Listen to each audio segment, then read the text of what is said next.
Hey hi!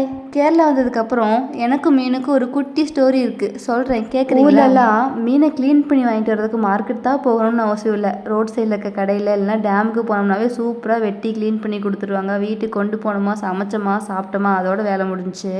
Kerala வந்த புதுசில் மீன் சாப்பிடணும் போல் இருக்குன்னு சொன்னதும் மீன் அப்படியே முழுசாக வாங்கிட்டு வந்துட்டாங்க. உயிர் மட்டும்தான் இல்லை, க்ளீன் பண்ணி சமைச்சிக்கோ அப்படின்னு சொன்னாங்க. இங்கே மார்க்கெட்டில் போனால் தான் வெட்டி தருவாங்க, எங்கிட்டலாம் லோக்கலில் வாங்கினா வெட்டி கிடைக்காது அப்படின்றப்ப ரொம்ப ஷாக்காயிட்டேன். அப்போது எங்கள் வீட்டுக்காரர் ஒரு டைலாக் சொன்னார், அது இன்னுமே மறக்க முடியல. கேரளாவுக்கு வாக்கப்பட்டு வந்துட்டு சீ ஃபுட்லாம் க்ளீன் பண்ணி கிடைக்கணும்னு மட்டும் எதிர்பார்க்காத, எப்போ எது கிடைக்குதோ வாங்கி வீட்லேயே க்ளீன் பண்ணி செஞ்சுக்கோ அப்படின்ட்டாங்க. கேரளாவுக்கு வந்ததுலேருந்து இப்போ வரைக்கும் எப்போ மீனை க்ளீன் பண்ணாலுமே வீட்டில் மீனை வெட்டுறனாலேயே கண்டிப்பாக என் கையை வெட்டிக்குவேன்.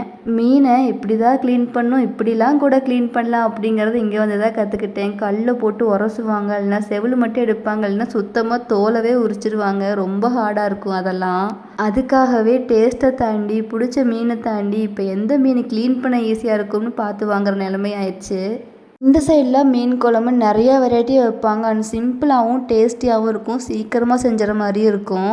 இங்கத்த மீன் குழம்பு டேஸ்ட்டுக்கு யூஸ் பண்ணுற 2 இன்க்ரீடியண்ட் முக்கியமானது தேங்காய் எண்ணெயும் குடம்புளியும் தான். இதை ரெண்டும் தான் இங்கே டேஸ்ட்டவே கொடுக்கும். ஸோ கேரளாவுக்கு வாக்கப்பட்டு வந்த கேர்ள்ஸ் எல்லாத்துக்குமே இல்லை, பசங்களுக்கும் கூட சேர்த்து இந்த சீ ஃபுட்டை க்ளீன் பண்ணுற எக்ஸ்பீரியன்ஸ் கண்டிப்பாக இருக்கும். பொண்ணுங்களோட பசங்க தான் சூப்பராக க்ளீன் பண்ணுவாங்க. அண்ட் தேங்க்ஸ் ஃபார் வாட்சிங். டாட்டா பாய்.